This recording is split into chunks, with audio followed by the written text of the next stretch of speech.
ਪਿਆਰੇ ਵਿਦਿਆਰਥੀਓ, ਇਤਿਹਾਸ ਦੀ ਇਸ ਕਲਾਸ ਦੇ ਵਿੱਚ ਤੁਹਾਡਾ ਸਵਾਗਤ ਹੈ।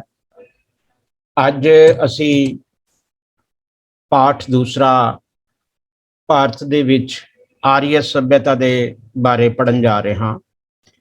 ਇਹ ਆਰੀਆ ਕੌਣ ਸਨ ਔਰ ਇਹਨਾਂ ਦਾ ਮੂਲ ਨਿਵਾਸ ਸਥਾਨ ਕੀ ਸੀ, ਸਭ ਤੋਂ ਪਹਿਲਾਂ ਅੱਜ ਅਸੀਂ ਇਸ ਬਾਰੇ ਹੀ ਚਰਚਾ ਕਰਾਂਗੇ। ਤੋ आओ असी अज दी इस क्लास की शुरुआत करिए। सब तो पहला बच्चे आपां देखते हाँ कि ये आर्या है कौन सा। आर्या संसार विच सब तो वध सभ्य जाति मनी जाती है। आर्या का अर्थ है श्रेष्ठ जां सब तो वधिया, और ये आर्या लोग अपने आप नूं सब तो वधिया मनते सन। इन्हां लोकां दे कद लंबे, मत्था चौड़ा, रंग गोरा ते शरीरक पक्षों भी ये बहुत तगड़े ते बहादुर हुंदे सन। बच्चों, ये सामने कुछ तस्वीरां जो नज़र आ रही हैं, ये रिजेंबल्स करदियां हन इन्हां आरियंस लोगों दे नाल। और हज़ारां वरे पहलां ये लोग अपने निवास स्थान नूं छड्ड के संसार दे बहुत सारे देशां दे विच चले गए सन। ये अपने निवास स्थान नूं छड्ड के क्यों गए सन? हो सकता है उस थां ते जो चरागाहां ने, जिथे अपने जानवर वगैरह चराउंदे सी, वो चरागाहां समाप्त हो गईयां होण, ऐसा अंदाजा लगाया जा सकता है। तो ਇਹ ਮੰਨਿਆ ਜਾਂਦਾ ਹੈ ਕਿ ਜਦੋਂ ਇਹ ਆਪਣਾ ਨਿਵਾਸ ਸਥਾਨ ਛੱਡ ਕੇ ਗਏ ਨੇ ਤਾਂ ਇੱਕ ਸ਼ਾਖਾ ਜਿਹੜੀ ਇਹਨਾਂ ਦੀ ਉਹ ਯੂਰਪ ਵਿੱਚ ਚਲੀ ਗਈ ਤੇ ਦੂਸਰੀ ਸ਼ਾਖਾ ਜਿਹੜੀ ਹੈ ਇਹ ਹਿੰਦੁਸਤਾਨ ਵੱਲ ਵਧੀ ਹੈ। ਔਰ ਜਿਹੜੇ ਯੂਰਪ ਵੱਲ ਗਏ ਨੇ ਉਹਨਾਂ ਨੂੰ ਯੂਰਪੀਅਨ ਆਰੀਅਨ ਆਖਦੇ ਨੇ ਜਾਂ ਇੰਡੋ ਯੂਰਪੀਅਨ ਕਿਹਾ ਜਾਂਦਾ ਹੈ, ਜਦਕਿ ਜੋ ਸਾਡੇ ਭਾਰਤ ਵਿੱਚ ਆਏ ਨੇ ਉਹਨਾਂ ਨੂੰ ਇੰਡੋ ਆਰੀਅਨਸ ਬੋਲਿਆ ਜਾਂਦਾ ਹੈ। और यूरोप और एशिया के बहुत सारे लोग जिहड़े ने वो अपने आप नूं आर्या कहलाउण दे विच बहुत फख्र महसूस करते हैं। तो आर्यस जिहड़े ने ये बहुत ही बहादुर और कबीलाई लोग सन। कबीलाई यानी कि ये कबीले सन उस समय। और इन्हां दी जदों होंद जिहड़ी है साडे हिंदुस्तान वल वधदी है, और हिंदुस्तान दे विच असी बच्चे उस वेले देखते हाँ कि साडे हिंदुस्तान दे विच 2250 तो लैके 1750 ईसा पूर्व तक जो है किहड़ी सभ्यता सी इत्थे? सिंधु घाटी की सभ्यता।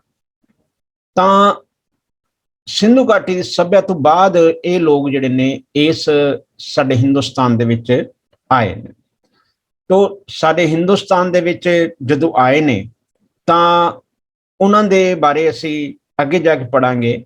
लेकिन सब तो पहला असी देखिए कि इन्हां आर्यंस लोगों का मूल निवास स्थान जिहड़ा है कित्थे सी, ये कित्थों आए। इन्हां दे बारे भी कुछ अलग अलग सिद्धांत हैगे ने, कोई एक धारणा जिहड़ी है नहीं है। और इन्हां धारनावां दे बारे जां सिद्धांतां दे बारे आपां गल करदे हां।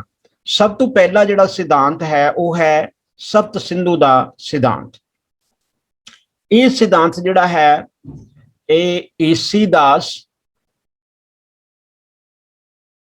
और KM मुंशी और डॉक्टर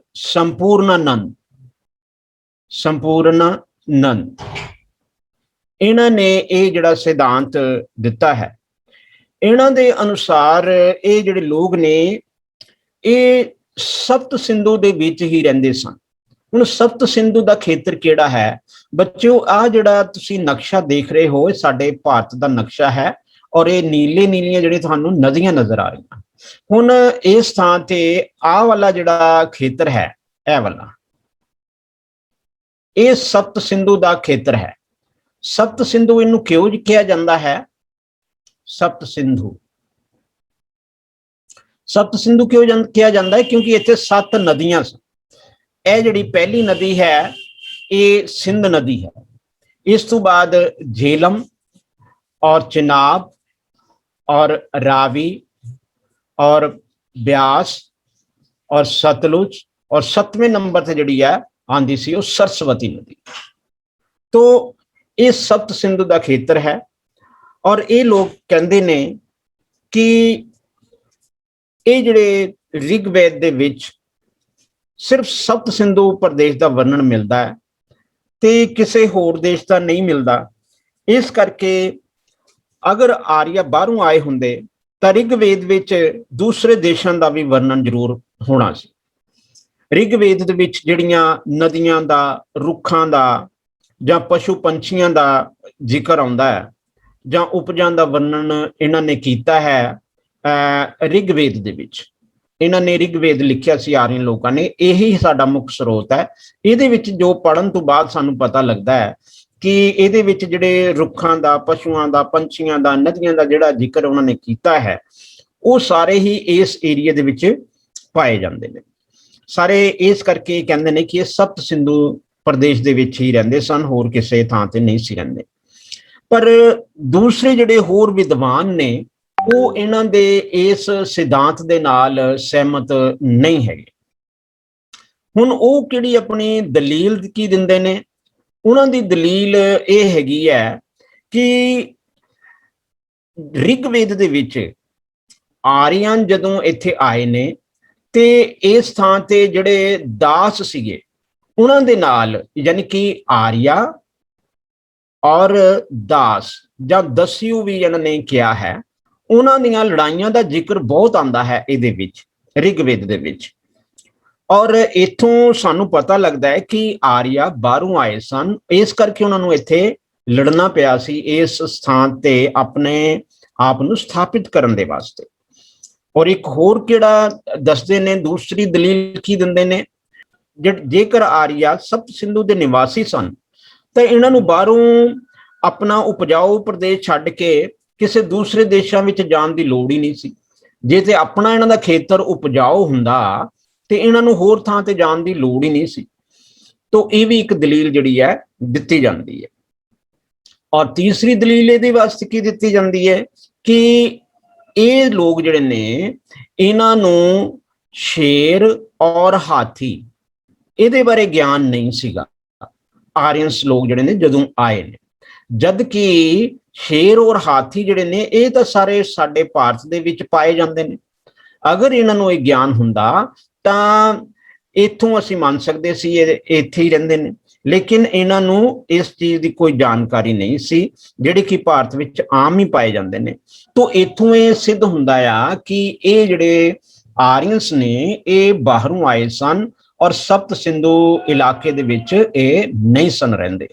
तो इस तरह बच्चे ये जिहड़ा सप्त सिंधु दा सिद्धांत है ये भी कट्टिया जांदा है।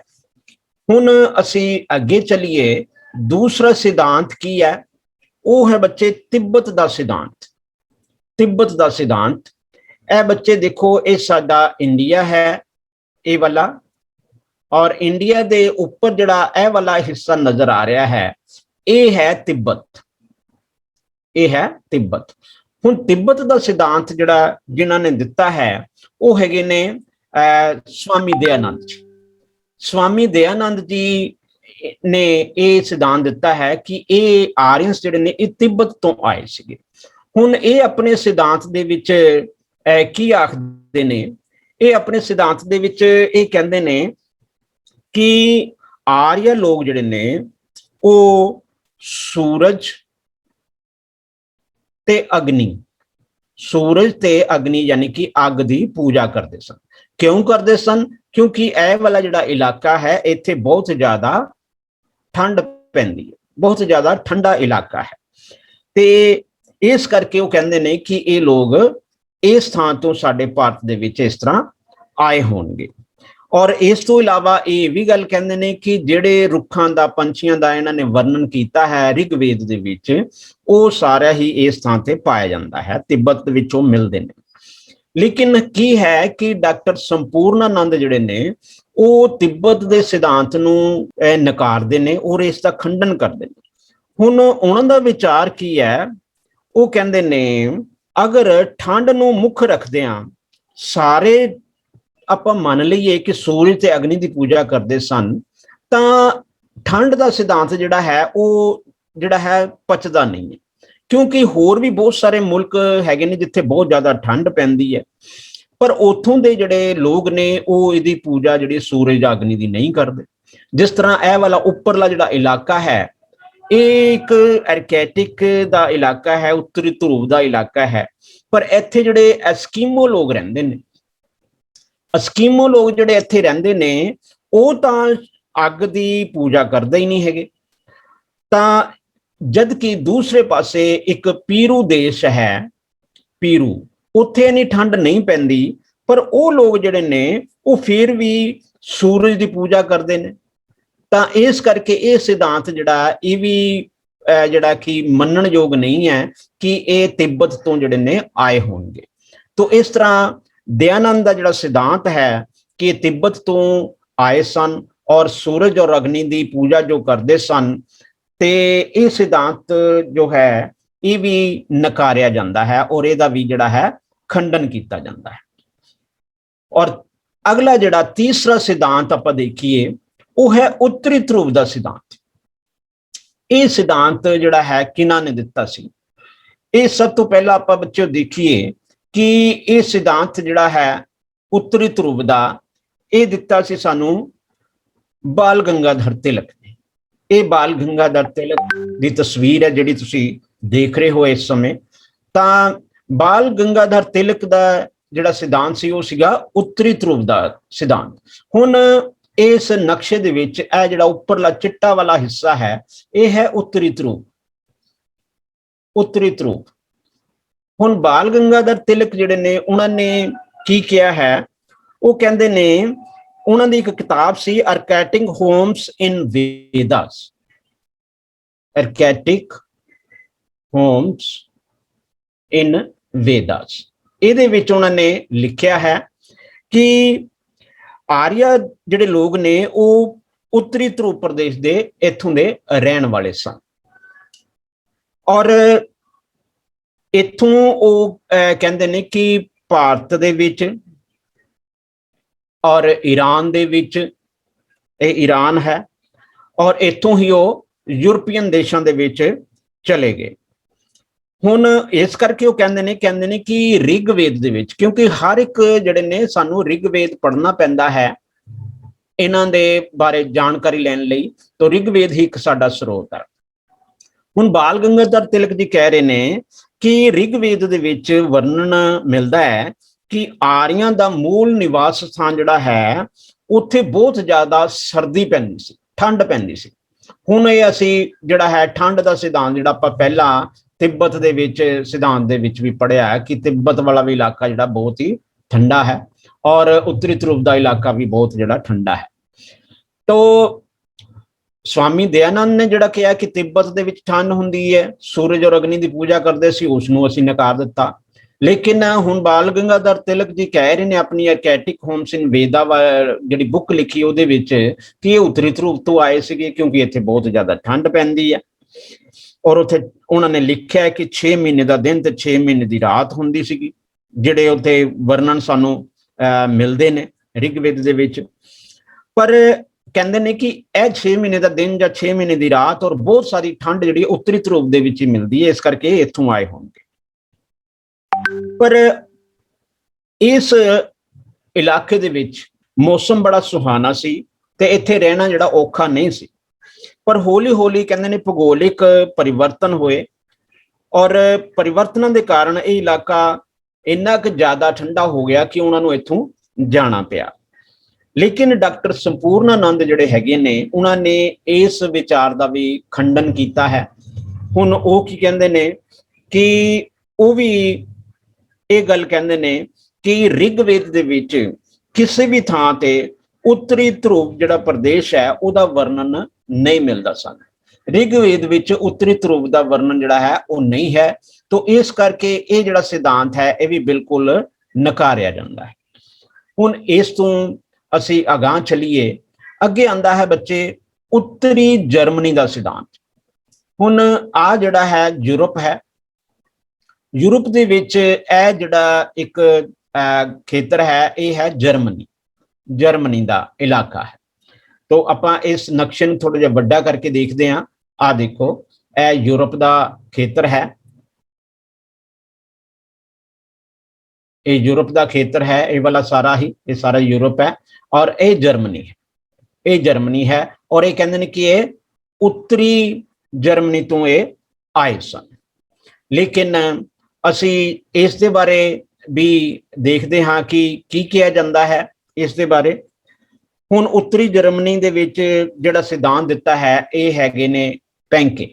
ਇਹਨਾਂ ਨੇ ਭਾਸ਼ਾ ਦੇ ਆਧਾਰ ਤੇ ਇਹ ਸਿੱਧ ਕਰਨ ਦੀ ਕੋਸ਼ਿਸ਼ ਕੀਤੀ ਹੈ, ਭਾਸ਼ਾ ਦੇ ਆਧਾਰ ਤੇ, ਭਾਸ਼ਾ ਦੇ ਆਧਾਰ ਤੇ ਇਹ ਸਿੱਧ ਕਰਨ ਦੀ ਕੋਸ਼ਿਸ਼ ਕੀਤੀ ਹੈ ਕਿ ਇਹ ਲੋਕ ਜਿਹੜੇ ਨੇ ਇਹ ਉੱਤਰੀ ਜਰਮਨੀ ਦੇ ਵਿੱਚ ਰਹਿੰਦੇ ਸਨ, ਇਹ ਇਹਨਾਂ ਦਾ ਮੂਲ ਨਿਵਾਸ ਸੀ, ਇੱਥੋਂ ਇਹ ਭਾਰਤ ਵਿੱਚ ਆਏ ਨੇ। ਪਰ ਬਾਕੀ ਜਿਹੜੇ ਵਿਦਵਾਨ ਨੇ ਉਹਨਾਂ ਨੇ ਇਸ ਸਿਧਾਂਤ ਨੂੰ ਜਿਹੜਾ ਹੈ ਨਕਾਰ ਦਿੱਤਾ, ਇਹਦਾ ਖੰਡਨ ਕੀਤਾ ਜਾਂਦਾ ਹੈ, ਔਰ ਇਸ ਕਰਕੇ ਇਹ ਵੀ ਸਿਧਾਂਤ ਜਿਹੜਾ ਹੈ ਆਪਾਂ ਨਹੀਂ ਮੰਨਦੇ। ਹੁਣ ਅਗਲਾ ਇੱਕ ਹੋਰ ਆਂਦਾ ਹੈ ਯੂਰਾਲ ਪਰਬਤ ਦਾ ਸਿਧਾਂਤ। ਕੋਇਨੇ ਨਾਮ ਦਾ ਇੱਕ ਵਿਦਵਾਨ ਹੋਇਆ, ਉਹਨੇ ਕਿਹਾ ਹੈ ਕਿ ਇੱਥੇ ਯੂਰਾਲ ਪਰਬਤ ਹੈ ਇਸ ਇਲਾਕੇ ਦੇ ਵਿੱਚ ਇੱਥੇ। ਤੋ ਇਹ ਕਹਿੰਦੇ ਨੇ ਕਿ ਯੂਰਾਲ ਪਰਬਤ ਤੋਂ ਇੱਧਰ ਜਿਹੜਾ ਹੈ ਹਿੰਦੁਸਤਾਨ ਦੇ ਵਿੱਚ ਆਏ ਸੀਗੇ, ਕਿਉਂਕਿ ਯੂਰਾਲ ਪਰਬਤ ਦੇ ਜਿਹੜੇ ਮੈਦਾਨੀ ਖੇਤਰ ਜਿਹੜੇ ਹੈਗੇ ਨੇ ਇਸ ਇਲਾਕੇ ਦੇ ਵਿੱਚ, ਇੱਥੇ ਉਹ ਰਹਿੰਦੇ ਸਨ। ਪਰ ਆਪਾਂ ਕੀ ਦੇਖਦੇ ਹਾਂ ਕਿ ਜਿਹੜਾ ਇੱਕ ਇਹਨਾਂ ਦਾ ਰਿਗਵੇਦ ਹੈ ਆਰੀਅਨ ਲੋਕਾਂ ਦਾ, ਕਿਉਂਕਿ ਅਸੀਂ ਇਸੇ ਰਿਗਵੇਦ ਨੂੰ ਪੜ੍ਹ ਕੇ ਹੀ ਇਹਨਾਂ ਦੇ ਇਤਿਹਾਸ ਬਾਰੇ ਜਾਣਕਾਰੀ ਲੈਂਦੇ ਹਾਂ, ਲੇਕਿਨ ਰਿਗਵੇਦ ਵਿੱਚ ਕਿਸੇ ਵੀ ਥਾਂ ਤੇ ਇਸ ਇਲਾਕੇ ਦਾ ਵਰਣਨ ਜਿਹੜਾ ਹੈ ਨਹੀਂ ਮਿਲਦਾ। ਤੋ ਇਸ ਕਰਕੇ ਇਹ ਸਿਧਾਂਤ ਜਿਹੜਾ ਇਹ ਵੀ ਆਪਾਂ ਕਹਿੰਦੇ ਹਾਂ ਕਿ ਇਹ ਵੀ ਸਹੀ ਨਹੀਂ ਹੈ, ਤੋ ਇਸ ਨੂੰ ਵੀ ਅਸੀਂ ਨਹੀਂ ਮੰਨਦੇ। ਹੁਣ ਅਗਲਾ ਸਿਧਾਂਤ ਆਂਦਾ ਹੈ ਬੱਚਿਓ ਮੱਧ ਏਸ਼ੀਆ ਦਾ ਸਿਧਾਂਤ। ਹੁਣ ਮੱਧ ਏਸ਼ੀਆ ਦਾ ਸਿਧਾਂਤ ਕੀ ਹੈ ਕਿ ਜਰਮਨੀ ਦੇ ਇੱਕ ਪ੍ਰਸਿੱਧ ਵਿਦਵਾਨ ਹੋਏ ਨੇ ਮੈਕਸ ਮੂਲਰ। ਇਹ ਸਾਡੇ ਸਾਹਮਣੇ ਜਿਹੜੀ ਤਸਵੀਰ ਹੈ ਮੈਕਸ ਮੂਲਰ ਜੀ ਦੀ ਹੈ। ਇਹਨਾਂ ਨੇ ਬਹੁਤ ਹੀ ਡਿਟੇਲ ਦੇ ਨਾਲ ਸਟੱਡੀ ਕੀਤੀ ਹੈ, ਔਰ ਇਹਨਾਂ ਨੇ ਵੀ ਭਾਸ਼ਾ ਦੇ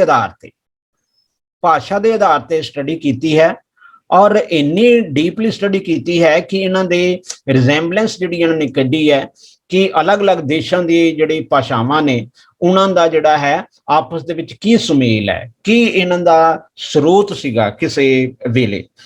ਤੋ ਇਹ ਮੈਕਸ ਮੂਲਰ ਦਾ ਕਹਿਣਾ ਹੈ ਕਿ ਆਰੀਅਨ ਜਿਹੜੇ ਨੇ ਉਹ ਮੱਧ ਏਸ਼ੀਆ ਦੇ ਨਿਵਾਸੀ ਸਨ। ਮੱਧ ਏਸ਼ੀਆ ਤਾਂ ਹੁਣ ਜਿਹੜਾ ਇੰਨਾ ਇਲਾਕਾ ਜਿਹੜਾ ਮੱਧ ਏਸ਼ੀਆ ਦੇ ਵਿੱਚ ਪੈਂਦਾ ਹੈ, ਹੁਣ ਮੱਧ ਏਸ਼ੀਆ ਦੇ ਕਹਿੰਦੇ ਨਿਵਾਸੀ ਸਨ। ਤੋ ਇਹ ਗੱਲ ਦੇ ਉੱਪਰ ਇਹਨਾਂ ਨੇ ਜ਼ੋਰ ਦਿੱਤਾ ਹੈ ਕਿ ਭਾਰਤੀ, ਈਰਾਨੀ, ਇਹ ਜਿਹੜਾ ਈਰਾਨ ਹੈ, ਔਰ ਇਸ ਤੋਂ ਬਾਅਦ ਲਤੀਨੀ, ਇਹ ਜਿਹੜੀ ਰੋਮ ਦਾ ਇਲਾਕਾ ਹੈ, ਲੈਟਿਨ ਹੈ, ਔਰ ਯੂਨਾਨੀ, ਇਹ ਯੂਨਾਨ ਹੈ, ਔਰ ਰੋਮ ਹੈ ਇਸ ਦੇ ਨਾਲ ਹੀ, ਔਰ ਜਰਮਨ, ਇੱਥੇ ਇਹ ਜਰਮਨੀ ਹੈ। ਤੋ ਇਸ ਤੋਂ ਇਲਾਵਾ ਜਿਹੜੇ ਅੰਗਰੇਜ਼, ਯਾਨੀ ਕਿ ਇਹ ਸਾਰਾ ਇਲਾਕਾ ਜਿਹੜਾ ਹੈ, ਇਹ ਜਾਤੀਆਂ ਜਿਹੜੀਆਂ ਨੇ ਇਹ ਕਹਿੰਦੇ ਨੇ ਕਿ ਇਹ ਸਾਰੇ ਲੋਕ, ਯਾਨੀ ਕਿ ਯੂਰਪੀਅਨ, ਈਰਾਨੀਅਨ ਔਰ ਇੰਡੀਅਨ, ਕਹਿੰਦੇ ਨੇ ਕਿ ਸਾਰੇ ਲੋਕ, ਇਹਨਾਂ ਦੇ ਜਿਹੜੇ ਵੱਡੇ ਵਡੇਰੇ ਨੇ ਉਹ ਕਿਸੇ ਸਮੇਂ ਇੱਕ ਥਾਂ ਤੇ ਰਹਿੰਦੇ ਸਨ। ਤੋ ਉਹ ਇੱਕ ਥਾਂ ਕਿਹੜਾ ਸੀ? ਉਹ ਕਹਿੰਦੇ ਨੇ ਕਿ ਸੈਂਟਰਲ ਏਸ਼ੀਆ ਹੀ ਹੋ ਸਕਦਾ ਹੈ। ਤੋ ਕਿਉਂਕਿ ਕਹਿੰਦੇ ਨੇ ਕਿ ਇਹਨਾਂ ਨੇ ਨਿਸ਼ਕਰਸ਼ ਇਸ ਤਰ੍ਹਾਂ ਕੱਢਿਆ ਕਿ ਇਹਨਾਂ ਦੀ ਭਾਸ਼ਾ ਜਿਹੜੀ ਹੈ ਉਹਨਾਂ ਦੇ ਵਿੱਚ ਬਹੁਤ ਸਮਾਨਤਾ ਪਾਈ ਜਾਂਦੀ ਹੈ, ਬਹੁਤ ਜ਼ਿਆਦਾ ਸਮਾਨਤਾ ਪਾਈ ਜਾਂਦੀ ਹੈ। ਜਦੋਂ ਇਹਨਾਂ ਦੀਆਂ ਜੜ੍ਹਾਂ ਦੇਖਦੇ ਹਾਂ ਕਿ ਭਾਸ਼ਾ ਦਾ ਜਨਮ ਕਿੱਦਾਂ ਹੋਇਆ, ਭਾਸ਼ਾ ਦੀ ਉਤਪਤੀ ਕਿੱਦਾਂ ਹੋਈ, ਤਾਂ ਪੁਰਾਣੀ ਭਾਸ਼ਾ ਜਿਹੜੀ ਇਹਨਾਂ ਦੀ ਹੈ, ਜਿਸ ਤਰ੍ਹਾਂ ਕਿ ਸੰਸਕ੍ਰਿਤ ਵਿੱਚ ਬਹੁਤ ਸਾਰੇ ਅਜਿਹੇ ਸ਼ਬਦ ਨੇ ਜਿਹੜੇ ਕਿ ਇਹ ਸਾਰੇ ਦੇਸ਼ਾਂ ਦੇ ਜਿਹੜੇ ਲੋਕ ਵਰਤਦੇ ਨੇ, ਉਹਨਾਂ ਦੀਆਂ ਭਾਸ਼ਾਵਾਂ ਦੇ ਵਿੱਚ ਇਹ ਸ਼ਬਦ ਜਿਹੜੇ ਨੇ ਪਾਏ ਜਾਂਦੇ ਨੇ। ਤੋ ਇਹਨਾਂ ਦਾ ਵਿਚਾਰ ਹੈ ਕਿ ਇਹ ਲੋਕ ਮੱਧ ਏਸ਼ੀਆ ਤੋਂ ਹੀ ਜਿਹੜੇ ਨੇ ਦੂਸਰੇ ਭਾਗਾਂ ਵਿੱਚ ਚਲੇ ਗਏ ਹੋਣਗੇ। ਤਾਂ ਸੰਭਵ ਹੈ ਕਿ ਜਨਸੰਖਿਆ ਦਾ ਜਦੋਂ ਇੱਥੇ ਵਾਧਾ ਹੋ ਗਿਆ ਹੋਣਾ ਸੈਂਟਰਲ ਏਸ਼ੀਆ ਦੇ ਵਿੱਚ, ਜਾਂ ਖਾਦ ਪਦਾਰਥਾਂ ਦੀ ਜਿਹੜੀ ਕਮੀ ਹੋ ਗਈ ਹੋਵੇ, ਤੇ ਉਹਦੇ ਕਰਕੇ ਇਹ ਦੂਸਰੇ ਇਲਾਕਿਆਂ ਦੀ ਖੋਜ ਦੇ ਵਿੱਚ ਕੋਈ ਯੂਰਪ ਵੱਲ ਚਲੇ ਗਏ। ਇੱਕ ਸ਼ਾਖਾ ਜਿਹੜੀ ਹੈ इंडिया वाले पासे आ गई। तो इस तरह अलग अलग इलाकों की खोज के चल पे और आर्यन की जी शाखा भारत में आई है, उन्होंने असी भारतीय आर्यन जी ने कह दें। तो ये इन्हों का सिद्धांत है जिन्होंने असी प्रतिपादित करते हुए जो देखते हाँ। तो इन्हों का सिद्धांत जोड़ा है काफ़ी मनन योग जो पाया जाता है। और अखीर के असीं कहने कि सर्वोच्च सिद्धांत जोड़ा, सर्वोच्च का मतलब कि सब तो वधिया सिद्धांत जोड़ा है या मनन योग है वो किहड़ा है। तो हुण की है कि प्रोफैसर मैक्स मूलर जिहड़े ने उन्हां दा सिद्धांत जिहड़ा है कि सेंट्रल एशिया का सिद्धांत इनू असी जिहड़ा है सही मनते हैं। सेंट्रल एशिया ये जिहड़ा सिद्धांत है इनू आपां सही मनते हैं। हुण इहदे की कारण ने, इहदे कारण ये कहंदे ने कि मध्य एशिया के जिहड़े लोग ने वो जिहड़े देवी देवतियां की पूजा करते सी, देवी देवतियां की जिहड़ी पूजा करते सीगे, वो बहुत सारे देवी देवतियां की जिहड़ी है वो आर्यन लोग भी पूजा करते सन। यानी कि जिहड़े इत्थे आर्यंस आए ने वो भी इन्हां दी पूजा करते सन, जिहड़ी कि ये पूजा जिन्हां दी करते हैं। तो इत्थों स्पष्ट हुंदा है कि ये लोग जिहड़े ने किसी एक थां ते रहिंदे होणगे। तो ये कहंदे ने कि ये सेंट्रल एशिया तो आए सन। हुण दूसरा की कहंदे ने, वो कहंदे ने कि इन्हां दा मुख पेशा जिहड़ा है, नंबर दूसरा पॉइंट की दिंदे ने कि ये पशु पालते सन। मुख पेशा जिहड़ा पशु पालना सी, क्योंकि ये कबीले सन। और इसका अर्थ है कि आर्य लोग जिहड़े ने भारत विच आउण तो पहला पशु पालते होणगे और पशु चराउण दे लई ढुकवां जिहड़ा स्थान है मध्य एशिया विच विशाल इत्थे चारागाहां उस वेले हुंदियां सन। और इत्थों स्पष्ट है कि ये लोग जिहड़े ने स्टार्टिंग दे विच इत्थे रहिंदे सन और इत्थों चारागाहां दी जदों घाट हो गई तो ये लोग जिहड़े ने दूसरे देशों वाल चले गए या होर स्थानां वाल चले गए। जिस तरह आपां कहने कि एक शाखा जिहड़ी है यूरोप वाल चली गई और दूसरी शाखा जिहड़ी है इंडिया वाल जिहड़ा है ना ईरान के रस्ते नूं और अफगानिस्तान के रस्ते नूं हुंदी होई जिहड़ी है चले जांदे ने। और इस तो बाद तीसरा पॉइंट की दिंदे ने, तीसरा पॉइंट ये दिंदे ने कि आर्यन दे जिहड़े वेद हैगे ने, जिस तरह कि आपां इन्हां दे जिहड़े वेद ने पढ़ते हैं और सब तो वड्डा जिहड़ा इन्हां दा सब तो पुरानी पुस्तक जां वेद है वो है ऋग्वेद, जिन्हों असीं पढ़ते हैं और निष्कर्ष करते हैं इन्हां दे इतिहास के बारे। वो कहंदे ने कि इन्हां दे जिहड़े वेद हैगे ने और ईरानियां दी, यानी कि आ जिहड़ा ईरान है इन्हां दी एक पुस्तक है जिंद अवेस्था, जिंद अवेस्था। तो ये जिहड़ियां दो पुस्तकां ने जिंद अवेस्था और ऋग्वेद, ये दोनों पुस्तकां जिहड़ियां ने इन्हां दे पढ़न दे नाल पता लगदा है कि दोनों दे वड्डे वडेरे जिहड़े ने ये किसी एक थां ते रहिंदे सन। इन्हां पुस्तकां दे विच सानूं कुछ संकेत मिलदे ने कि इन्हां दे वड्डे वडेरे किसी इक्को थां ते रहिंदे सन। तो इत्थों भी पता लगदा है कि शायद वो सेंट्रल एशिया दे विच रहिंदे होणगे। और अगली जिहड़ी है चौथा पॉइंट जिहड़ा है, तीसरा पॉइंट तो हो गया इन्हां दा जिहड़ा साहित्य सी, साहित्य यानी कि ऋग्वेद और अजंद अवेस्था दे विच कुछ समानतावां जिहड़ियां ने इन्हां दे पूर्वजां दीयां पाईयां जांदियां ने, उत्थों सानूं संकेत मिलदा। और चौथा जिहड़ा पॉइंट है वो की है कि इन्हां दी भूगोलिक अवस्थावां जिहड़े कि इन्हां ऋग्वेद दे विच जिक्र कीता है, ऋग्वेद दे विच और अजंद अवस्था दे विच भी ये जिक्र आउंदा है कि जिस तरह की कुदरती दृश्य हैगे ने, कुदरती ਜਾਂ ਭੂਗੋਲਿਕ ਦ੍ਰਿਸ਼ ਹੈਗੇ ਨੇ, ਜਿਸ ਤਰ੍ਹਾਂ ਕਿ ਉੱਥੋਂ ਦੀਆਂ ਨਦੀਆਂ ਨੇ ਜਾਂ ਉੱਥੋਂ ਦੇ ਪੰਛੀ ਨੇ ਜਾਂ ਪਸ਼ੂ ਨੇ, ਤਾਂ ਇਹ ਸਾਰੀਆਂ ਅਵਸਥਾਵਾਂ ਜਿਹੜੀਆਂ ਨੇ ਮਿਲਦੀਆਂ ਨੇ।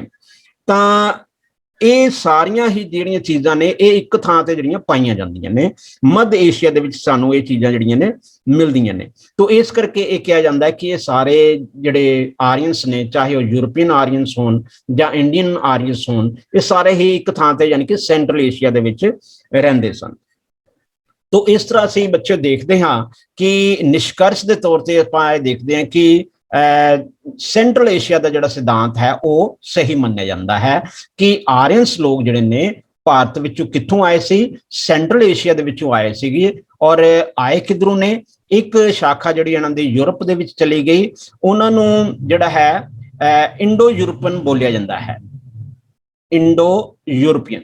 और इन्हां दी जिहड़ी भाषा है उन्होंने भी इंडो यूरोपीयन भाषा बोलिया जाता है। जबकि जिहड़ी एक भाषा एक जिहड़ी है इन्हां दी शाखा ईरान वालों दी हुंदे होए अफगानिस्तान वालों हुंदे होए इधरों इंडिया दे विच एंटर करदी है और इन्हां नूं आपां इंडो आरियंस बोलदे हां। इंडो आरियंस जिहड़े साडे देश दे विच आए ने इन्हां नूं असीं इंडो आरियंस कहने आ। तो इत्थे आन के जिहड़ी इह सभ्यता जिहड़ी इन्हां दी वधी फुल्ली है और ਇਹ ਆਏ ਨੇ ਜਦੋਂ ਹੁਣ ਦੇਖੋ ਇਹਨਾਂ ਦੇ ਆਉਣ ਤੋਂ ਪਹਿਲਾਂ ਇੱਥੇ 2250 ਤੋਂ 1750 ਈਸਾ ਪੂਰਵ ਤੱਕ ਸਿੰਧੂ ਘਾਟੀ ਦੇ ਲੋਕ ਰਹਿੰਦੇ ਰਹੇ ਔਰ ਇਹ ਲਗਾਤਾਰ ਇੱਥੇ 500 ਸਾਲ ਇਹਨਾਂ ਨੇ ਇੱਥੇ ਆਪਣਾ ਨਿਵਾਸ ਸਥਾਨ ਸੀਗਾ ਸਿੰਧੂ ਘਾਟੀ ਦੇ ਲੋਕਾਂ ਦਾ ਇੱਥੇ ਕੀਤਾ। ਲੇਕਿਨ ਹੁਣ ਅਸੀਂ ਪੜ੍ਹ ਰਹੇ ਹਾਂ ਕਿ ਇਹ ਸੈਂਟਰਲ ਏਸ਼ੀਆ ਤੋਂ ਲੋਕ ਜਿਹੜੇ ਨੇ ਇਹ ਆਰੀਅਨਸ ਆਏ ਔਰ ਇਸ ਰਸਤੇ ਨੂੰ ਆਏ ਔਰ ਜਦੋਂ ਉਹਨਾਂ ਨੇ ਇੱਥੇ ਪਹੁੰਚੇ ਤਾਂ ਇੱਥੇ ਸਾਨੂੰ ਯੁੱਧਾਂ ਦਾ ਵਰਣਨ ਮਿਲਦਾ ਹੈ ਰਿਗਵੇਦ ਦੇ ਵਿੱਚ ਔਰ ਹੋਰ ਜਿਹੜੇ ਵੇਦ ਉਹਨਾਂ ਦੇ ਵਿੱਚ ਵੀ ਕਿ ਇਹਨਾਂ ਨੇ ਦਸਿਓ ਲੋਕਾਂ ਦੇ ਨਾਲ ਲੜਾਈ ਕੀਤੀ। ਹੁਣ ਦਸਿਓ ਜਿਹੜੇ ਨੇ ਇਹ ਮੰਨਿਆ ਜਾਂਦਾ ਕਿ ਸ਼ਾਇਦ ਇਹ ਜਿਹੜੇ ਇੱਥੇ ਸਿੰਧ ਘਾਟੀ ਦੇ ਲੋਕਾਂ ਦੇ ਬਾਰੇ ਉਹਨਾਂ ਨੇ ਗੱਲ ਕੀਤੀ ਹੈ। ਤੋ ਇੱਥੇ ਇਹਨਾਂ ਦੇ ਨਾਲ ਜਿਹੜਾ ਹੈ ਉਹਨਾਂ ਨੇ ਜਾਂ ਛੋਟੇ ਛੋਟੇ ਯੁੱਧ ਕੀਤੇ ਜਾਂ ਲੜਾਈ ਕੀਤੀ ਔਰ ਇੱਥੇ ਆਪਣਾ ਸਥਾਨ ਜਿਹੜਾ ਹੈ ਉਹਨਾਂ ਨੇ ਨਿਵਾਸ ਸਥਾਨ ਬਣਾ ਲਿਆ। ਔਰ ਇੱਥੋਂ ਦੇ ਜਿਹੜੇ ਲੋਕ ਸਨ ਉਹ ਆਪਾਂ ਸਿੰਧੂ ਘਾਟੀ ਦੇ ਪਤਨ ਦੇ ਵਿੱਚ ਪੜ੍ਹਦੇ ਹਾਂ ਆਖੀਰ ਦੇ ਵਿੱਚ ਕਿ ਉਹਨਾਂ ਦੇ ਹਮਲੇ ਕਾਰਨ ਇਹਨਾਂ ਨੂੰ ਇੱਥੋਂ ਜਿਹੜੀ ਹੈ ਸਭਿਅਤਾ ਨਸ਼ਟ ਹੋ ਗਈ ਔਰ ਇਹਨਾਂ ਨੂੰ ਇੱਥੋਂ ਜਾਣਾ ਪਿਆ। ਤਾਂ ਹੁਣ ਇੱਥੇ ਜਦੋਂ ਨਵੀਂ ਸਭਿਅਤਾ ਆਉਂਦੀ ਹੈ ਇਹ 250 ਸਾਲ ਬਾਅਦ ਯਾਨੀ ਕਿ 250 ਸਾਲ ਦਾ ਵਕਫਾ ਜਿਹੜਾ ਇਹਨਾਂ ਨੂੰ ਆਰੀਅਨਸ ਲੋਕਾਂ ਨੂੰ ਇੱਥੇ ਪਹੁੰਚਣ ਤੇ ਲੱਗਿਆ। ਯਾਨੀ ਕਿ ਇੱਕ ਟਾਈਮ ਨਹੀਂ ਆਏ, ਇੱਕੋ ਵਾਰੀ ਇਹ ਹਮਲਾ ਨਹੀਂ ਕੀਤਾ, ਇਹ ਕਈ ਟੋਲਿਆਂ ਦੇ ਵਿੱਚ ਆਏ ਨੇ ਕਈ ਸਾਲ ਯਾਨੀ ਕਿ ਕਹਿ ਲਓ ਕਿ 250-300 ਸਾਲ ਇਹਨਾਂ ਨੂੰ ਲੱਗਿਆ ਹੈ ਇੱਥੇ ਆਉਣ ਦੇ ਵਿੱਚ। ਕਈ ਸਾਲਾਂ ਦੇ ਬੱਦੀ ਔਰ ਕਈ ਟੋਲਿਆਂ ਦੇ ਵਿੱਚ ਇਹ ਹੌਲੀ ਹੌਲੀ ਥੋੜੇ ਥੋੜੇ ਕਰਕੇ ਜਿਹੜੇ ਨੇ ਆਉਂਦੇ ਰਹੇ ਨੇ। ਤੇ ਉਹ ਇਸ ਤਰ੍ਹਾਂ ਜਦੋਂ ਵੀ ਉਹ ਆਉਂਦੇ ਸੀਗੇ ਇੱਥੇ ਆਪਣਾ ਟਿਕਾਣਾ ਬਣਾ ਲੈਂਦੇ ਸੀ। ਅਗਰ ਕੋਈ ਜਿਹੜਾ ਇੱਥੋਂ ਦੇ ਨਿਵਾਸੀ ਜਿਹੜੇ ਨੇ ਉਹ ਵਿਰੋਧ ਕਰਦੇ ਸਨ ਤਾਂ ਉਹਨਾਂ ਦੇ ਨਾਲ ਯੁੱਧ ਕੀਤਾ ਜਾਂਦਾ ਸੀ ਔਰ ਉਹਨਾਂ ਨੂੰ ਉੱਥੋਂ ਜਿਹੜਾ ਹੈ ਜਾਂ ਉਸ ਇਲਾਕੇ ਨੂੰ ਨਸ਼ਟ ਕਰ ਦਿੰਦੇ ਸੀ ਔਰ ਇਸ ਥਾਂ ਤੇ ਉਹਨਾਂ ਨੇ ਆਪਣਾ ਜਿਹੜਾ ਨਿਵਾਸ ਸਥਾਨ ਕੀਤਾ ਹੈ। तो ਅਸੀਂ देखते हैं कि आ ਜਿਹੜਾ ਏਰੀਆ ਹੈ ਇਹ ਆਪਾਂ ਦੇਖਦੇ ਹਾਂ ਕਿ ਸਪਤ ਸਿੰਧੂ ਦਾ ਏਰੀਆ ਹੈ ਔਰ ਇੱਥੇ 7 ਰਿਵਰਸ ਜਿਹੜੀਆਂ ਨੇ ਉਹ ਹੈਗੀਆਂ ਨੇ। ਤੋ ਇਸ ਕਰਕੇ ਇਹਨਾਂ ਨੇ ਇਸ ਇਲਾਕੇ ਦਾ ਨਾਮ ਜਿਹੜਾ ਸਪਤ ਸਿੰਧੂ ਜਿਹੜਾ ਰੱਖਿਆ ਹੈ। ਤੋ ਰਿਗਵੇਦ ਦੇ ਵਿੱਚ ਵੀ ਸਾਨੂੰ ਸਪਤ ਸਿੰਧੂ ਦਾ ਜਿਹੜਾ ਜ਼ਿਕਰ ਜਿਹੜਾ ਹੈ ਉਹ ਮਿਲਦਾ ਹੈ। ਤੋ ਇਸ ਤਰ੍ਹਾਂ ਆਪਾਂ ਜਿਹੜਾ ਸਿਧਾਂਤ ਦੇਖਿਆ ਕਿ ਕਿੱਥੋਂ ਆਏ ਸਨ ਇਹ ਆਰੀਅਨਸ ਲੋਕ ਤਾਂ ਇਹ ਸਾਨੂੰ ਅੰਤ ਦੇ ਵਿੱਚ ਇਹ ਨਿਸ਼ਕਰਸ਼ ਕੱਢਿਆ ਕਿ ਇਹ ਸੈਂਟਰਲ ਏਸ਼ੀਆ ਦੇ ਵਿੱਚੋਂ ਆਏ ਸਨ। तो अगे ਆਪਾਂ ਬੱਚੇ ਚੱਲਦੇ ਹਾਂ। ਇਹ ਇੱਕ ਨਕਸ਼ਾ ਹੈ ਜਿਹਦੇ ਵਿੱਚ ਦਰਸਾਇਆ ਗਿਆ ਹੈ ਕਿ ਇਹ ਸਾਡੇ ਸੈਂਟਰਲ ਏਸ਼ੀਆ ਦੇ ਵਿੱਚੋਂ ਇਹ ਜਿਹੜੇ ਨੇ ਆਰੀਅਨਸ ਜਿਹੜੇ ਨੇ ਆਏ ਹੋਣਗੇ। ਔਰ ਬੱਚੇ ਮੈਂ ਤੁਹਾਨੂੰ ਦੱਸਦਾ ਕਿ ਇਹ ਜਿਹੜਾ ਭਾਰਤ ਦਾ ਨਕਸ਼ਾ ਹੈ ਭਾਰਤ ਦੇ ਨਕਸ਼ੇ ਦੇ ਵਿੱਚ ਜਦੋਂ ਅਸੀਂ ਦੇਖਦੇ ਹਾਂ ਤਾਂ ਇਹ ਜਿਹੜਾ ਇਲਾਕਾ ਹੈ ਇਹ ਵਾਲਾ ਇਹ ਤਾਂ ਹੈ ਬਹੁਤ ਮਹਾਨ ਹਿਮਾਲਿਆ ਦੇ ਪਰਬਤ ਨੇ ਇਸ ਸਾਈਡ ਤੋਂ ਕੋਈ ਪਾਰ ਨਹੀਂ ਸੀ ਕਰ ਸਕਦਾ। ਜਦਕਿ ਇਹ ਵਾਲਾ ਇਲਾਕਾ ਜਿਹੜਾ ਕਿ ਇਹ ਉੱਤਰ ਹੈ ਔਰ ਇਹ ਪੱਛਮ ਹੈ ਇਸ ਕਰਕੇ ਇਹਨੂੰ ਉੱਤਰ ਪੱਛਮੀ ਸੀਮਾ ਵੀ ਕਹਿੰਦੇ ਆ ਭਾਰਤ ਦੀ। ਔਰ ਪੱਛਮੀ ਸੀਮਾ ਵੱਲ ਜਿਹੜੇ ਪਹਾੜੀਆਂ ਹੈਗੀਆਂ ਨੇ ਸੁਲੇਮਾਨ ਔਰ ਕਰਤਾਰ ਦੀਆਂ ਪਹਾੜੀਆਂ ਇਹਨਾਂ ਦੇ ਵਿੱਚ ਬਹੁਤ ਸਾਰੇ ਜਿਹੜੇ ਨੇ ਦर्रे ਪਾਏ ਜਾਂਦੇ ਨੇ। ਉਹ ਦर्रा ਕੀ ਹੁੰਦਾ ਹੈ ਬੱਚੋ? ਦर्रा ਹੁੰਦਾ ਹੈ ਜਿਹੜਾ ਕਿ ਪਹਾੜਾਂ ਦੇ ਵਿੱਚ ਦਾ ਜਿਹੜਾ ਰਸਤਾ ਹੁੰਦਾ ਉਹਨੂੰ ਦर्रा ਬੋਲਿਆ ਜਾਂਦਾ ਹੈ। दर्रा तो ਇਹ ਕਿਹੜੇ दर्रे ਇੱਥੇ ਪਾਏ ਜਾਂਦੇ ਨੇ? ਇੱਥੇ ਦੇਖੋ ਇਸ ਇਲਾਕੇ ਦੇ ਵਿੱਚ ਇਸ ਸਥਾਨ ਤੇ ਹੈਗਾ ਖੈਬਰ ਦर्रा। ਖੈਬਰ ਇਸ ਸਥਾਨ ਤੇ ਇਸੇ ਤਰ੍ਹਾਂ ਹੀ ਅੱਗੇ ਜਦੋਂ ਜਾਂਦੇ ਆ ਤੇ ਉੱਥੇ ਸਾਨੂੰ ਮਿਲਦਾ ਹੈ ਗੋਮਲ। ਗੋਮਲ ਅੱਗੇ ਹੈ ਟੋਚੀ ਔਰ ਬੋਲਾਨ। ਇਹ ਜਿਹੜੇ दर्रे ਹੈਗੇ ਨੇ ਇਹ ਸਾਰੇ ਲਗਾਤਾਰ ਇੱਥੇ ਇੱਕ ਤੋਂ ਬਾਅਦ ਇੱਕ ਜਿਹੜੇ ਨੇ ਪਾਏ ਜਾਂਦੇ ਨੇ ਇਸ ਥਾਂ ਤੇ। ਔਰ ਇਹਨਾਂ ਪਹਾੜੀਆਂ ਦੇ ਵਿੱਚੋਂ ਇਹ ਜਿਹੜੇ ਰਸਤੇ ਬਣੇ ਨੇ ਇਹਨਾਂ ਰਸਤਿਆਂ ਦੇ ਵਿੱਚੋਂ ਹੀ ਇਹ ਜਿਹੜੇ ਨੇ ਆਰੀਅਨਸ ਜਾਂ ਹੋਰ ਜਿਹੜੇ ਵਿਦੇਸ਼ੀ ਬਾਅਦ ਚ ਆਪਾਂ ਪੜਾਂਗੇ ਉਹ ਵੀ ਇਸੇ ਰਸਤਿਆਂ ਦੇ ਵਿੱਚੋਂ ਆ ਕੇ ਸਭ ਤੋਂ ਪਹਿਲਾਂ ਇਸ ਖੇਤਰ ਨੂੰ ਆਪਣਾ ਉਹ ਟਿਕਾਣਾ ਬਣਾਉਂਦੇ ਸਨ। ਔਰ ਇੱਥੇ ਆਪਾਂ ਦੇਖਦੇ ਹਾਂ ਕਿ ਆਹ ਵੇਖੋ ਨਦੀਆਂ ਵਗਦੀਆਂ ਨੇ ਇੱਥੇ ਔਰ ਕਿਉਂਕਿ ਇਹ ਬਹੁਤ ਹੀ ਜ਼ਿਆਦਾ ਉਪਜਾਊ ਜ਼ਮੀਨ ਸੀਗੀ ਔਰ ਉਪਜਾਊ ਜ਼ਮੀਨ ਹੋਣ ਦੇ ਨਾਲ ਨਾਲ ਇੱਥੇ ਨਦੀਆਂ ਸਨ, ਪਾਣੀ ਦੀ ਕੋਈ ਕਮੀ ਨਹੀਂ ਸੀਗੀ ਔਰ ਇਹਦੇ ਕਰਕੇ ਇਹ ਲੋਕ ਜਿਹੜੇ ਨੇ ਹਮੇਸ਼ਾ ਇੱਥੇ ਆਉਂਦੇ ਸਨ ਤੇ ਇੱਥੇ ਆਣ ਕੇ ਇਹ ਜਿਹੜਾ ਹੈ ਨਿਵਾਸ ਕਰਨਾ ਚਾਹੁੰਦੇ ਸਨ ਕਿਉਂਕਿ ਇੱਥੇ ਆਰਥਿਕ ਸਥਿਤੀ ਜਿਹੜੀ ਹੈ ਉਹਨਾਂ ਦੀ ਅੱਛੀ ਹੋ ਸਕਦੀ ਸੀਗੀ। ਔਰ ਇਸ ਤੋਂ ਅੱਗੇ ਆਪਾਂ ਨੈਕਸਟ ਸਲਾਈਡ ਦੇ ਵਿੱਚ ਵੀ ਦੇਖਦੇ ਹਾਂ ਕਿ ਇੱਕ ਨਕਸ਼ਾ ਬਣਾਇਆ ਗਿਆ ਹੈ ਜਿਹਦੇ ਵਿੱਚ ਇੱਕ ਆਕ੍ਰਿਤੀ ਬਣਾਈ ਹੈ ਕਿ ਇਹ ਆਰੀਅਨਸ ਜਿਹੜੇ ਨੇ ਸੈਂਟਰਲ ਏਸ਼ੀਆ ਦੇ ਵਿੱਚੋਂ ਆ ਰਹੇ ਨੇ ਔਰ ਇਹ ਰਸਤਾ ਇਹਨਾਂ ਨੇ ਬਣਾ ਦਿੱਤਾ ਹੈ ਇਸ ਤਰ੍ਹਾਂ। ਔਰ ਆ ਕੇ ਤਾਂ ਜਦੋਂ ਇੱਥੇ ਦੇਖਦੇ ਨੇ ਕਿ ਸਿੰਧ ਘਾਟੀ ਦੀ ਸੱਭਿਅਤਾ ਹੁੰਦੀ ਸੀ ਇੱਥੇ, ਔਰ ਇਹਨਾਂ ਨੂੰ ਇੱਥੋਂ ਰਿਮੂਵ ਕਰ ਦਿੱਤਾ ਜਾਂਦਾ ਹੈ ਔਰ ਜਾਂ ਇਹਨਾਂ ਨੂੰ ਨਸ਼ਟ ਕਰ ਦਿੱਤਾ ਜਾਂਦਾ ਹੈ ਔਰ ਉਹਦੀ ਥਾਂ ਤੇ ਇਹ ਆਪਣਾ ਜਿਹੜਾ ਹੈ ਡੇਰਾ ਜਿਹੜਾ ਹੈ ਉਹ ਬਣਾ ਲੈਂਦੇ ਨੇ। ਤੋ ਇਸ ਤੋਂ ਬਾਅਦ ਬੱਚਿਓ ਆਪਾਂ ਦੇਖਦੇ ਹਾਂ ਕਿ ਆਰੀਅਨਸ ਦਾ ਜਿਹੜਾ ਭਾਰਤ ਦੇ ਵਿੱਚ ਆਗਮਨ ਦਾ ਮਤਲਬ ਕਦੋਂ ਆਏ, ਤੇ ਇਹ ਵਿਸਥਾਰ ਦਾ ਮਤਲਬ ਕਿੱਥੋਂ ਤੱਕ ਚਲੇ ਗਏ। ਹੁਣ ਇਹਦੇ ਵਿੱਚ ਆਪਾਂ ਦੇਖਦੇ ਹਾਂ ਕਿ ਕੀ ਆਪਣੇ ਸਾਡੇ ਜਿਹੜੇ ਇਤਿਹਾਸਕਾਰ ਨੇ ਉਹ ਕਹਿੰਦੇ ਹੈਗੇ ਨੇ। ਸਭ ਤੋਂ ਪਹਿਲਾਂ ਬਾਲ ਗੰਗਾਧਰ ਤਿਲਕ ਜੀ ਕਹਿੰਦੇ ਨੇ ਕਿ ਇਹ ਆਰੀਅਨਸ ਜਿਹੜੇ ਨੇ 6000 ਈਸਾ ਪੂਰਵ ਦੇ ਵਿੱਚ ਭਾਰਤ ਵਿੱਚ ਆਏ ਸਨ, ਜਦਕਿ ਜੈਕੋਬੀ ਜਿਹੜਾ ਵਿਦਵਾਨ ਹੈ ਉਹ ਕਹਿੰਦਾ ਕਿ ਇਹ 5000 ਈਸਾ ਪੂਰਵ ਦੇ ਵਿੱਚ ਆਏ ਸਨ, ਲੇਕਿਨ ਏਸੀ ਦਾਸ ਦੇ ਅਨੁਸਾਰ 2500 ਈਸਾ ਪੂਰਵ ਦੇ ਵਿੱਚ ਆਏ ਸਨ। ਔਰ ਇਸ ਤੋਂ ਅੱਗੇ ਚੱਲੀਏ ਤਾਂ ਮੈਕਸ ਮੂਲਰ ਜਿਨ੍ਹਾਂ ਦਾ ਸਿਧਾਂਤ ਜਿਹੜਾ ਹੈ ਮੰਨਿਆ ਹੈ ਆਪਾਂ ਹੁਣੇ ਜਿਹਦੀ ਗੱਲ ਕੀਤੀ ਹੈ, ਉਹਨਾਂ ਦੇ ਅਨੁਸਾਰ ਇਹ 1200 ਤੋਂ ਲੈ ਕੇ 1000 ਈਸਾ ਪੂਰਵ ਦੇ ਮੱਧ ਵਿੱਚ ਜਿਹੜੇ ਨੇ ਸਾਡੇ ਭਾਰਤ ਵਿੱਚ ਆਏ ਸਨ।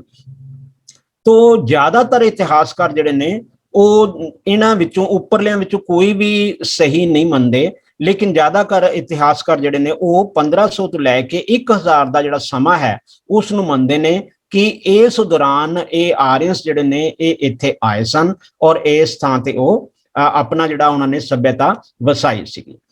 ਔਰ ਇਸ ਤੋਂ ਇਲਾਵਾ ਰਿਗਵੇਦ ਜਿਹੜਾ ਇਹਨਾਂ ਦਾ ਇੱਕ ਪ੍ਰਸਿੱਧ ਵੇਦ ਹੈ, ਸਭ ਤੋਂ ਪਹਿਲਾ ਵੇਦ ਬੱਚਿਓ ਯਾਦ ਰੱਖਣਾ, ਦੁਨੀਆ ਦੇ ਵਿੱਚ ਸਭ ਤੋਂ ਪਹਿਲੀ ਪੁਸਤਕ ਜਿਹੜੀ ਲਿਖੀ ਗਈ ਹੈ ਉਹ ਰਿਗਵੇਦ ਸੀਗੀ।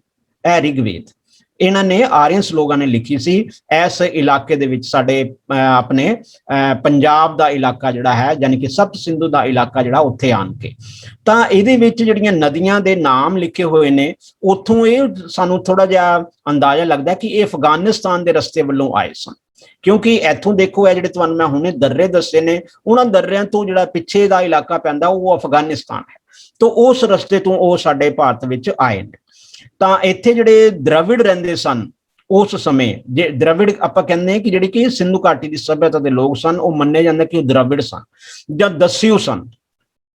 ਤਾਂ ਇਸ ਤੋਂ ਇਲਾਵਾ ਦ੍ਰਵਿੜ ਜਾਂ ਦਸਿਊ ਔਰ ਫਿਰ ਇੱਕ ਪਣੀ ਨਾਮ ਦਾ ਕਬੀਲਾ ਸੀ, ਉਹਨਾਂ ਲੋਕਾਂ ਦੇ ਨਾਲ ਇਹਨਾਂ ਨੂੰ ਲੜਨਾ ਪਿਆ। ਇਹ ਆਪਾਂ ਪਹਿਲਾਂ ਵੀ ਜ਼ਿਕਰ ਕਰ ਆਏ ਹਾਂ ਕਿ ਜਿਹੜੇ ਇੱਥੇ ਲੋਕ ਰਹਿੰਦੇ ਸਨ ਤਾਂ ਉਹਨਾਂ ਨੂੰ ਉੱਥੋਂ ਉਹਨਾਂ ਨੇ ਹਟਾ ਦਿੱਤਾ ਜਾਂ ਰਿਮੂਵ ਕਰ ਦਿੱਤਾ ਜਾਂ ਉਹਨਾਂ ਨੂੰ ਸਮਾਪਤ ਕਰ ਦਿੱਤਾ ਔਰ ਉਹਨਾਂ ਦੇ ਨਾਲ ਲੜਨਾ ਪਿਆ। ਹੁਣ ਪਹਿਲੇ ਜਿਹੜੇ ਲੋਕ ਇੱਥੇ ਰਹਿੰਦੇ ਸਨ ਉਹ ਇੰਨੇ ਲੜਾਕੇ ਜਾਂ ਕਹਿ ਲਓ ਕਿ ਬਹਾਦਰ ਸ਼ਾਇਦ ਨਾ ਹੋਣਗੇ। ਬੇਸ਼ੱਕ ਆਪਾਂ ਸਿੰਧ ਘਾਟੀ ਦੀ ਸੱਭਿਅਤਾ ਵਿੱਚ ਪੜ੍ਹਦੇ ਹਾਂ ਕਿ ਉਹ ਵਪਾਰੀ ਲੋਕ ਸਨ, ਲੜਾਕੇ ਲੋਕ ਨਹੀਂ ਸਨ, ਉਹ ਵਪਾਰੀ ਲੋਕ ਸਨ, ਸਾਫ ਸੁਥਰੇ ਰਹਿੰਦੇ ਸਨ।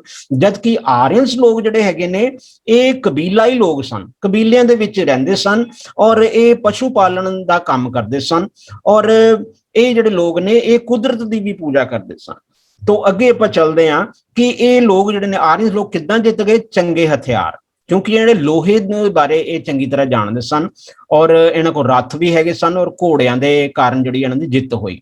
ਤੋਂ ਬੱਚੋ ਯਾਦ ਰੱਖਣਾ ਕਿ ਜਿਹੜੀ ਸਿੰਧ ਘਾਟੀ ਦੀ ਸੱਭਿਅਤਾ ਸੀ ਇਹਨਾਂ ਲੋਕਾਂ ਦੇ ਕੋਲ ਹਥਿਆਰ ਇੰਨੇ ਵਧੀਆ ਨਹੀਂ ਸਨ ਹੁੰਦੇ, ਕਿਉਂਕਿ ਉਹ ਲੜਾਕੇ ਨਹੀਂ ਸਨ, ਉਹ ਕੋਈ ਲੜਾਈਆਂ ਕਰਦੇ ਨਹੀਂ ਸਨ, ਉਹ ਤਾਂ ਇੱਕ ਵਪਾਰੀ ਲੋਕ ਸਨ। ਜਦ ਕਿ ਨਾ ਤਾਂ ਉਹ ਘੋੜਿਆਂ ਦੇ ਬਾਰੇ ਉਹਨਾਂ ਨੂੰ ਗਿਆਨ ਸੀਗਾ, ਘੋੜਾ ਤੇ ਉਹਨਾਂ ਨੇ ਕਦੇ ਦੇਖਿਆ ਨਹੀਂ ਸੀ ਆਪਣੇ ਜੀਵਨ ਦੇ ਵਿੱਚ। ਤਾਂ ਘੋੜਾ ਜਿਹੜਾ ਹੈ ਇਹ ਲੜਾਈ ਦੇ ਵਿੱਚ ਬਹੁਤ ਕੰਮ ਆਉਣ ਵਾਲਾ ਜਿਹੜਾ ਇੱਕ ਜਾਨਵਰ ਹੈਗਾ ਔਰ ਇਹਦਾ ਉਪਯੋਗ ਜਿਹੜਾ ਆਰੀਅਨਸ ਲੋਕਾਂ ਨੇ ਕੀਤਾ ਹੈ ਔਰ ਸਿੰਧੂ ਘਾਟੀ ਦੇ ਲੋਕਾਂ ਕੋਲ ਇਹ ਚੀਜ਼ ਨਹੀਂ ਸੀ। ਇਸ ਕਰਕੇ ਚੰਗੇ ਹਥਿਆਰ ਔਰ ਉਹਨਾਂ ਦੇ ਰੱਥ ਔਰ ਘੋੜਿਆਂ ਦੇ ਕਰਕੇ ਜਿਹੜਾ ਹੈ ਇਹ ਲੜਾਈ ਜਿਹੜੀ ਇਹਨੇ ਆਰੀਅਨਸ ਲੋਕ ਜਿੱਤ ਗਏ ਸਨ। ਔਰ ਜਦੋਂ ਆਏ ਨੇ ਤਾਂ ਸਭ ਤੋਂ ਪਹਿਲਾਂ ਆਪਾਂ ਦੇਖਦੇ ਹਾਂ ਕਿ ਵਿਸਥਾਰ ਜਿਹੜਾ ਹੋਇਆ ਉਹ ਸਪਤ ਸਿੰਧੂ ਇਲਾਕੇ ਦੇ ਵਿੱਚ ਹੋਇਆ। ਹੁਣ ਇਹ ਜਿਹੜਾ ਸੈਕਿੰਡ ਪੁਆਇੰਟ ਹੈ ਹੈਡਿੰਗ ਦੇ ਵਿੱਚ ਵਿਸਥਾਰ ਦਾ ਮਤਲਬ ਕਿਸ ਏਰੀਏ ਤੇ ਵਿੱਚ ਰਹਿੰਦੇ ਸਨ। ਹੁਣ ਆਹ ਤਾਂ ਸਾਨੂੰ ਪਤਾ ਲੱਗ ਗਿਆ ਕਿ ਇਹ ਜਿਹੜਾ ਹੈ ਇਹ ਸਪਤ ਸਿੰਧੂ ਦਾ ਇਲਾਕਾ ਹੈ। ਸਭ ਤੋਂ ਪਹਿਲਾਂ ਜਿਹੜਾ ਉਹਨਾਂ ਨੇ ਇੱਥੇ ਰਹਿਣਾ ਸ਼ੁਰੂ ਕੀਤਾ ਉਹ ਸੀਗਾ ਪੂਰਵ ਵੈਦਿਕ ਕਾਲ, ਪੂਰਵ ਵੈਦਿਕ ਕਾਲ। ਹੁਣ ਪੂਰਵ ਵੈਦਿਕ ਕਾਲ ਜਿਹੜਾ ਹੈ ਉਹ ਇਸ ਥਾਂ ਤੇ ਇਹ ਰਹੇ ਨੇ, ਕਿਉਂਕਿ ਰਿਗਵੇਦ ਦੇ ਵਿੱਚ, ਰਿਗਵੇਦ ਜਿਹੜਾ ਹੈ ਇਹਨਾਂ ਦਾ, ਉਹਦੇ ਵਿੱਚ ਜਿਹੜਾ ਜ਼ਿਕਰ ਆਉਂਦਾ ਹੈ, ਇਹਨਾਂ 7 ਨਦੀਆਂ ਦਾ ਜ਼ਿਕਰ ਆਉਂਦਾ ਹੈ। ਔਰ ਬੜੀ ਹੈਰਾਨੀ ਵਾਲੀ ਗੱਲ ਹੈ ਕਿ ਉਹਦੇ ਵਿੱਚ ਗੰਗਾ, ਯਮੁਨਾ ਤੇ ਦੂਸਰੀਆਂ ਜਿਹੜੀਆਂ ਨਦੀਆਂ ਉਹਨਾਂ ਦਾ ਕੋਈ ਜ਼ਿਕਰ ਨਹੀਂ ਆਉਂਦਾ, ਸਿਰਫ ਸਰਸਵਤੀ ਦਾ ਤੇ ਦੂਸਰੀਆਂ ਜਿਹੜੀਆਂ ਨੇ ਬਿਆਸ ਜਾਂ ਦੂਸਰੀਆਂ ਨਦੀਆਂ ਜਿਹੜੀਆਂ ਨੇ 7, ਉਹਨਾਂ ਦਾ ਹੀ ਜ਼ਿਕਰ ਆਉਂਦਾ ਹੈ। ਤਾਂ ਇਸ ਕਰਕੇ ਆਪਾਂ ਕਹਿ ਸਕਦੇ ਹਾਂ ਕਿ ਪੂਰਵ ਵੈਦਿਕ ਕਾਲ ਦੇ ਵਿੱਚ ਇਹ ਲੋਕਾਂ ਦਾ ਜਿਹੜਾ ਵਿਸਥਾਰ ਹੈ, ਇੱਥੋਂ ਤੱਕ ਇਹਨਾਂ ਦਾ ਵਿਸਥਾਰ ਹੋਇਆ ਸੀਗਾ। ਲੇਕਿਨ ਹੌਲੀ ਹੌਲੀ ਇਹ ਜਿਹੜਾ ਜਦੋਂ ਇਹਨਾਂ ਦੀ ਆਬਾਦੀ ਵੱਧਦੀ ਹੈ ਜਾਂ ਹੋਰ ਲੋਕ ਜਿਹੜੇ ਪਿੱਛੋਂ ਆ ਜਾਂਦੇ ਨੇ, ਆਰੀਅਨਸ, ਤਾਂ ਇਸੇ ਇਲਾਕੇ ਦੇ ਵਿੱਚ ਹੀ, ਪੰਜਾਬ ਦੇ ਵਿੱਚ ਹੀ, ਬੱਚਿਓ ਯਾਦ ਰੱਖਣਾ ਕਿ ਰਿਗਵੇਦ ਜਿਹੜਾ ਇਹਨਾਂ ਨੇ ਲਿਖਿਆ ਸੀ, ਉਸ ਵੇਲੇ ਇਹ ਇਸੇ ਥਾਂ ਤੇ ਰਹਿੰਦੇ ਸਨ। ਔਰ ਰਿਗਵੇਦ ਦੀ ਰਚਨਾ ਕਰਕੇ ਇਸ ਜਿਹੜਾ ਇਲਾਕੇ ਦਾ ਨਾਮ ਜਿਹੜਾ ਉਹਨਾਂ ਨੇ ਬ੍ਰਹਮਵ੍ਰਤ ਰੱਖਿਆ ਸੀ। ਬ੍ਰਹਮਵ੍ਰਤ ਇਹ ਰੱਖਿਆ ਸੀਗਾ ਇਹਨਾਂ ਨੇ ਨਾਮ। ਪਹਿਲਾਂ ਆਪਾਂ ਕੀ ਨਾਮ ਦੇਖਦੇ ਹਾਂ? ਸਪਤ ਸਿੰਧੂ। ਔਰ ਦੂਸਰਾ ਨਾਮ ਅਸੀਂ ਦੇਖਦੇ ਹਾਂ ਬ੍ਰਹਮਵ੍ਰਤ। ਹੁਣ ਜਦੋਂ ਇਹ ਅੱਗੇ ਵੱਧਦੇ ਨੇ, ਗੰਗਾ ਔਰ ਯਮੁਨਾ ਦੇ ਇਲਾਕੇ ਦੇ ਵਿੱਚ ਵੱਧਦੇ ਨੇ, ਤਾਂ ਹੌਲੀ ਹੌਲੀ ਇਹ ਸਾਰਾ ਇਲਾਕਾ ਜਿਹੜਾ ਹੈ, ਜਿੱਥੇ ਜਿੱਥੇ ਆਪਾਂ ਇਹ ਦੇਖ ਰਹੇ ਹਾਂ, ਇਹ ਸਾਰੇ ਹੀ ਇਲਾਕੇ, ਯਾਨੀ ਕਿ ਉੱਤਰੀ ਭਾਰਤ ਦੇ ਵਿੱਚ ਸਾਰੇ ਹੀ ਦੇ ਵਿੱਚ ਹੀ ਇਹ ਆਰੀਅਨਸ ਲੋਕ ਛਾ ਜਾਂਦੇ ਨੇ। ਯਾਨੀ ਕਿ ਇਹਨੂੰ ਕਹਿੰਦੇ ਕਿ ਗੰਗਾ ਦੇ ਮੈਦਾਨ ਵੱਲ ਪਹੁੰਚਣ, ਗੰਗਾ ਦਾ ਮੈਦਾਨ, ਇਹਨੂੰ ਅਸੀਂ ਗੰਗਾ ਦਾ ਜਿਹੜਾ, ਗੰਗਾ ਔਰ ਯਮੁਨਾ ਦਾ ਜਿਹੜਾ ਮੈਦਾਨ, ਇਹਨੂੰ ਗੰਗਾ ਦਾ ਮੈਦਾਨ ਵੀ ਕਹਿੰਦੇ ਹਾਂ ਤੇ ਗੰਗਾ ਯਮੁਨਾ ਦਾ ਮੈਦਾਨ ਵੀ ਕਹਿ ਦਿੰਦੇ ਆ। ਇੱਥੇ ਜਦੋਂ ਪਹੁੰਚੇ ਨੇ ਤਾਂ ਇਹ ਸਾਰਾ ਜਿਹੜਾ ਖੇਤਰ ਹੈ, ਇਹ ਸਾਰਾ ਏਰੀਆ ਜਿਹੜਾ ਹੈ, ਇੱਥੋਂ ਤੱਕ ਇਹਨਾਂ ਦਾ ਜਦੋਂ ਵਿਸਥਾਰ ਹੋ ਜਾਂਦਾ ਹੈ, ਤਾਂ ਇਹ ਸਾਰੇ ਏਰੀਏ ਦਾ ਜਿਹੜਾ ਨਾਮ ਹੈ ਉਹ ਰੱਖ ਦਿੰਦੇ ਨੇ ਆਰਿਆਵਰਤ। ਆਰਿਆਵਰਤ ਯਾਨੀ ਕਿ ਆਰਿਆ ਲੋਕਾਂ ਦੇ ਰਹਿਣ ਦੀ ਜਿਹੜੀ ਹੈ ਸਥਾਨ, ਤੋਂ ਆਰਿਆਵਰਤ ਰੱਖਿਆ ਜਾਂਦਾ ਹੈ। ਤੋਂ ਇਸ ਤੋਂ ਅੱਗੇ ਆਪਾਂ ਬੱਚਿਓ ਜਾ ਕੇ ਪੜਾਂਗੇ ਕਿ ਜਿਹੜੇ ਕਬੀਲੇ ਨੇ, ਹੌਲੀ ਹੌਲੀ ਇਹਨਾਂ ਕਬੀਲਿਆਂ ਦਾ ਜਦੋਂ ਆਪਸ ਦੇ ਵਿੱਚ ਵੀ ਟਕਰਾਵ ਹੁੰਦਾ ਹੈ, ਤਾਂ ਜਿਹੜਾ ਤਕੜਾ ਕਬੀਲਾ ਹੈ ਉਹ ਦੂਸਰੇ ਕਬੀਲੇ ਨੂੰ ਵੀ ਆਪਣੇ ਅੰਡਰ ਕਰ ਲੈਂਦਾ ਹੈ। ਤਾਂ ਹੌਲੀ ਹੌਲੀ ਜਿਹੜੇ ਨੇ ਇਹ ਕਿਸ ਤਰ੍ਹਾਂ ਇਹ ਸਾਰੇ ਇਲਾਕੇ ਜਿਹੜੇ ਨੇ, ਇੱਕ ਕਬੀਲਾ ਬਾਕੀਆਂ ਦੇ ਉੱਤੇ ਜਿਹੜਾ ਹੈ ਹਾਵੀ ਹੋ ਜਾਂਦਾ ਹੈ। ਔਰ ਇੱਥੇ 10 ਰਾਜੇ, ਜਿਹੜੇ ਛੋਟੇ ਛੋਟੇ ਜਾਨੀ ਕਬੀਲਿਆਂ ਦੇ ਜਿਹੜੇ ਮੁਖੀ ਸੀਗੇ, ਉਹ ਆਪਣੇ ਆਪ ਨੂੰ ਰਾਜਾ ਕਹਾਉਣ ਲੱਗ ਪਏ।